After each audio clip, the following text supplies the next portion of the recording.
Sri Lanka's most powerful news brand. Hello, good evening and welcome to Biz1st Review 360, your weekly roundup of the top business news and developments impacting the Sri Lankan economy.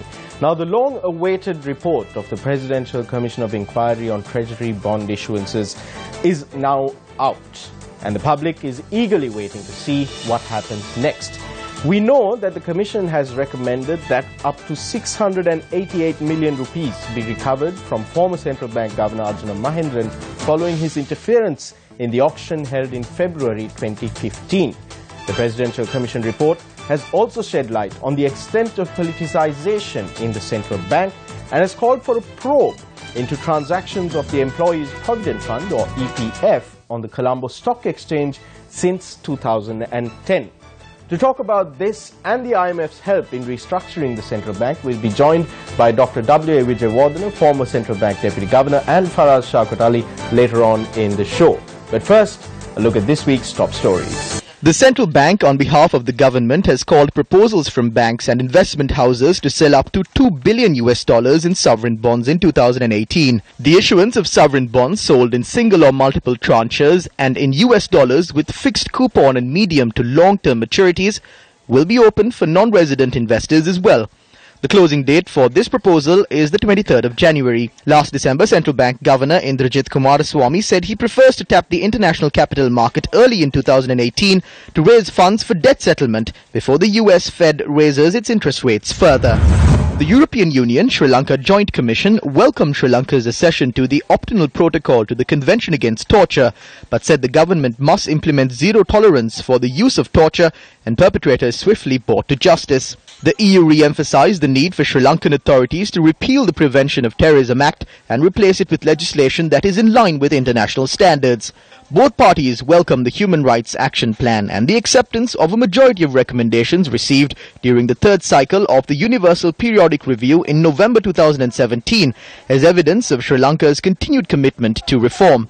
Discussions further focused on the enactment of the International Convention on the Protection of All Persons from Enforced Disappearance Act, release of land in the north and east, and constitutional reforms. Sri Lanka welcomed EU support for rural development and the widening of development cooperation to include support to democratic governance and reconciliation.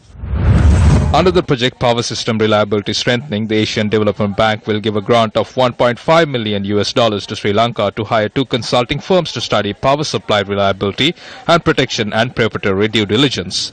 The ADB attributed island-wide blackouts suffered within a span of 7 months in 2015 to 2016 to poor operation of the protection system, lack of operational flexibility and bottlenecks in the transmission system. While the demand for electricity continues to grow in the island's power sector continues to struggle with high generation costs because of the poor generation mix and inadequate level of supply reliability. The ADB listed underinvestment in the transmission and medium voltage network and protection system resulting from high government debt to GDP ratio and poor financial status of the CEB as other reasons for higher generation costs. To ensure reliable operation of the power system, the ADB said the transmission system needs to be strengthened, the 33/11 kilowatt medium voltage. The 33/11 kilowatt medium voltage network improved and the protection system upgraded. The project offering ADB technical assistance is set to begin in March 2018.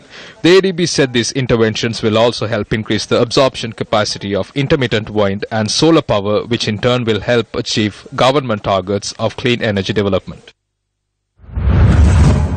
Troubled national carrier Sri Lankan Airlines said contrary to popular belief, its director board has taken all action possible to address internal and disciplinary issues highlighted in J.C. Valimuna report. The airline said a report on the actions taken by a 3-member board committee was forwarded to the relevant parties in 2015. The communique released by the airline says the board has no mandate in relation to external investigations that are continuing involving some of its employees. Then the Minister of Ports and Shipping and Aviation, Arjuna Ranatunga, appointed a board of inquiry headed by Attorney-at-Law J.C. Valimuna to investigate whether there was abuse of power by the board and the senior management prior to the current board and irregularities in procurement or leasing of aircraft. Stay tuned. On the other side, we'll hear from Faraz and Dr. Vijayawardena on where we go from here with regards to the Bond Commission report.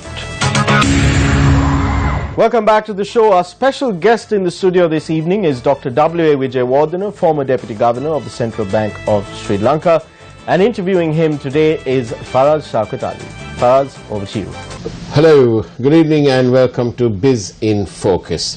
Our guest this evening is Dr. W.A. Vijayawardena, the former Deputy Governor at the Central Bank of Sri Lanka.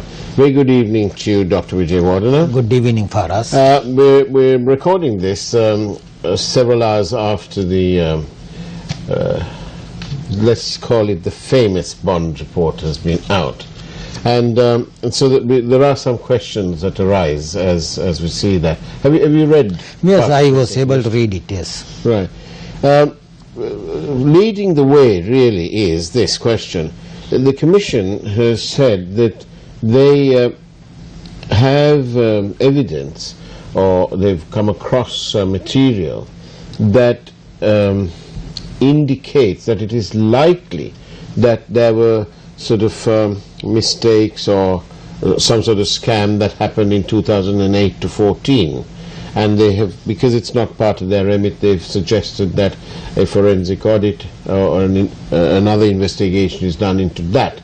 Now, how do you feel about that? Well, I think the Commission has based its conclusion on the report submitted by the Auditor General to Minister of Finance in terms of a request made by the Minister of Finance from the Auditor General that the direct placements that had been done during 2008 to 2014 should be investigated and reported back to him. The Auditor General had submitted that report, and that report has, and by year from 2008 to 2014, had documented all the direct placements that had been done by the Public Debt Department of the Central Bank during that period, with various primary dealers, which includes the so-called state sector primary dealers, as well as the private sector standalone primary dealers. But the report has conclusively said that 57% of the direct placements done by the Public Debt Department during that period had been above or around the prevailing market price for the respective bonds. So as a result, 57%, I mean majority, and which means if anyone had bought those bonds at those prices, they cannot sell them in the market and gain a profit. It's not like for us now. In the case of the famous bond scam of 27th February 2015, what had happened was the perpetual treasuries had been issued with bonds pretty much below the prevailing market price, around 89 to 91 rupees. As a result, they could immediately sell them back in the market and make a huge profit. But the Auditor General has confirmed in his report, the Minister of Finance, that there had not been such an occurrence during that period, because 57% had been above the prevailing market price of a bond. So if you buy it at a higher price for us, you can sell it at a still higher price and make a profit. You have to sell it below and make a loss. So therefore no one would stand to gain out of that. But what happens is that if the because during this period, according to the Auditor General's report, about 90% of the total issues in the public debt had been in terms of the direct placement rather than in terms of the auctions. And my guess is that during this period, because the country was faced with a war, you may remember in 2008 to 2010, there was a war. The government had a huge financial difficulty, and the inflation rate was running at around 20 to 22%, and the interest rates were very high. And as a result, there had been an attempt by primary dealers to raise the interest rate so that they can make a profit. So this was the reason why the central bank had resorted to this direct placement rather than the auction, because if they had gone for auction, the interest rates would have been higher, and that would have been a bigger cost to the government. So Auditor General has therefore conclusively said in his report the use of the direct placement had been in the best interest of the government. So there had not been loss to the government. But of course, for us, if there is a suspicion that there had been irregularity, if in order to clear this suspicion, It is always beneficial that an investigation should be made, since each of these bond could be identified by its unique identification number known as the International Securities Identification Number, ISIN. You can find the footpath through which the particular bond has changed from hand to hand. So that is what we mean by this forensic audit. Right. For example, if I buy a bond for us, it is recorded in my name under that particular unique identification number. When I sell it to you, it is recorded under your name. When you sell it to another person, it is recorded under the same name. So therefore, the forensic audit can always find out from whom the bond had changed hand to hand, and as a result, it will be easy for them to find out whether there has been whether irregularity or not. I'm going to ask the idiot-proof question. What good does that do? How does that help you when you know who's bought what? And well, the reason is this for us now. In the case, my question is, how good is that detail? That detail is accurate, first of all, because that is recorded in the central bank's computer system, and therefore... And how does it help the public to know this? Well, the reason is that public can be satisfied that, there had been some irregularities even in the past. Because you can recall the government had been accusing the previous administration that they also had resorted to malpractices when it came to issuing public debt. So it will just simply help people to understand that there had been such a thing. But of course, my thing is now, if you examine the modus operandi that had been used by the perpetual treasuries, which had been investigated by the commission, it had been that they had bought a bond at a very low price, sold to an intermediary at a little higher price. That intermediary had sold it to a still higher price to EPF and ETF and all that, so that the forensic audit has confirmed that it had changed from hand to hand, and also it had enabled the original investor as well as the intermediate party to make huge profits at the cost of the state sector funds. Now this can be this can be verified with respect to the public debt that had been issued during the 2008 to 2014 period as well. Right, I see. Well, that helps us out of the way. Now then, overall, you've read most of the report. I read the report, yes. Right. Overall, what do you think? What I find is that the commission has done an excellent job, because they had actually examined 71 witnesses, sat on the preparation of the commission report for 11 months, thousands of pages of evidence, reports, records, telephone conversations have been examined by them. And with that, they have summarized very beautifully exactly what has happened. So what we find is that in the first bond scam, there had been an actually massive fraud.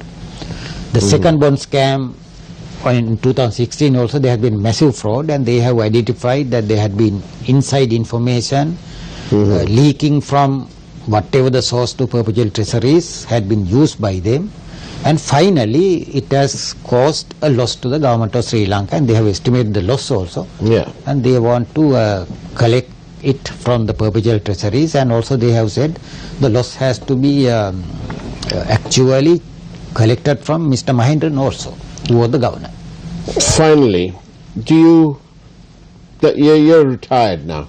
Do you think that there is a need to restructure the central bank? Of course there is a need. I mean, I have been telling it when the new government came to power, in my weekly article in the Daily FT as well as in public fora, where the ministers of the government were present. I said you have to update the central bank, restructure the central bank, because specifically the Bond Commission also has highlighted for us the appointment of the governor, because at present the provision is such that you can pick up a person from the street and appoint him as the governor of the Central Bank of Sri Lanka. My goodness me. That position needs a thorough investigation than just selecting a man and appointing him. So it could technically be a politician's lacking. Yeah, that's the thing. So but of course in the past, before 2004, governors were always appointed from within the central bank of Sri Lanka, and as well as there was no any big damage done to central bank. But after 2004, they were appointed from outside, and now it has become the tradition you pick up a person from outside and appointing him. In the case of the other central banks, far as the appointment process starts 1 year before the incumbent governor retires. There's a selection committee, headhunting committee, they have series of interviews, and they actually announce the new governor's name at least 6 months before the new governor takes his office. Now in Sri Lanka what happens is that you appoint the governor after the existing governor had retired. Now in the case of Dr. Indranjit Kumarasamy, the previous governor Mahendran retired on 30th of June, and Dr. Kumarasamy was appointed on the 3rd of July, 3 days after that. So that is why Commission also has highlighted there's a need for streamlining the appointment of the governor of the central bank, appointing the board members, because far as now you and I are holding these currency notes issued by the Central Bank of Sri Lanka. Yeah. And we trust the governor and the monetary board to preserve the value of those currency notes. And if you allow someone who doesn't know anything about monetary policy, banking and finance to protect our currency notes, it will not be done. So that is why the Commission also has recommended it's a must now, central bank should be restructured. So I think what you're saying is that the central bank needs some restructuring. I mean updating, because the Monetary Act was enacted in 1949 and based on the principles of central banking prevalent at that time. And at that time, far as you recall now, the people who held the positions in the central bank, high positions, they were all people who were well respected. But today the things have changed in the world. So that is why it need be updated, and you can't rely on the persons now. Instead you have to rely on the institutions. Dr. W.A. Vijayawardena, it's been marvellous having you on Biz in Focus. Thank you very much, and that's about it from us. The Review 360 will return after these messages. Welcome back to the program. Sri Lanka is in the process of securing electric buses for the proposed bus rapid transit system. Meanwhile, the T-Board is gearing up to increase its export share in Turkey. On Trending today, we also take a look at how a Sri Lankan company, Global Express and Logistics Lanka Private Limited, is setting up its strategic partnerships, joint ventures and franchise agreements in key markets. The Cabinet has approved a proposal presented by Transport and Civil Aviation Minister Nima Siripala de Silva to purchase 50 electric buses for Sri Lanka Transport Board in order to improve urban public passenger transport services. The SLTB has 6,300 buses in running condition, and out of those, 2,467 buses are more than 10 years old due to the frequent breakdown of old buses. Providing a reliable and efficient bus service to the public is hindered.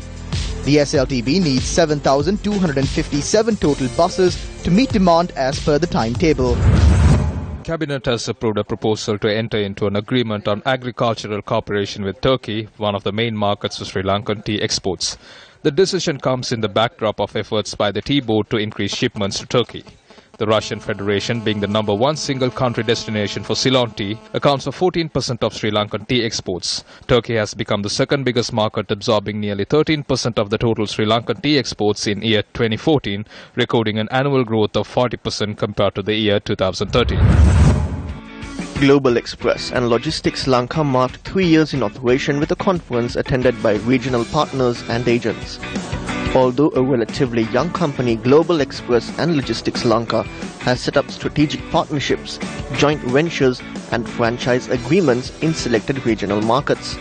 The company services Sri Lankan clients involved in hydro projects in East Asia and hotel chains in the Maldives. Global Logistics also offers express courier services to the local apparel industry by providing seamless inbound logistics to garment manufacturers who procure raw materials and accessories from the Far East. when countries like European countries, when they move into certain countries, even countries like China, and we have to follow other countries and make opportunities. So I think what we have done is we looked at Sri Lankan companies who are moving overseas, and we followed them, and with our experience we created a logistics model which basically gives them the advantage and the comfort zone that there is a local company who is taking care of their project needs. So that actually helped them to save, let's say, money, and also deliver projects on time for their clients in those countries. This is one reason. Traditionally, I think our country is mainly apparel, exports, and export-driven market. And our raw materials come from countries like China, Far East, India, Indian subcontinent, the SAARC region. But the new regions which we have seen when we have traveled and we worked overseas has been that places like Africa, these are new markets, emerging markets, where if you do trade and business, you have high profitability. And to do that, you have to have infrastructure in these countries. Johan Pires launched a campaign, Climb with Johan, to muster support for his second attempt at summiting Mount Everest, fondly known as the rooftop of the world. Johan, together with Jayanti Kuru Utumpala, set out to summit Mount Everest in 2016. Johan made it to beyond Camp 4, and Jayanti, along with her Sherpa, continued to the summit to become the first Sri Lankan woman to summit Everest. Johan is determined to make a second bid this year. People kept asking me, why do you go back? I think there are lots of sentiments that have come my way, and it's something very, very personal. I think people who do things, who are passionate about doing things, always want to achieve their goal and finish what they started. And that's what it is for me as well. I asked Johan, isn't it enough to have done it once? Why on earth do you want to do a second time? He said, no, I must get to the top. So, okay, let's now back him to have the second Sri Lankan to climb Mount Everest. And that's a wrap of Biz1st Review 360. Don't forget to look us up on Facebook. You'll find us, of course, at Biz1st Review 360. That's 1 and 360 in numerals. I'll see you again, same time, same place next week. Until then, good night and good luck.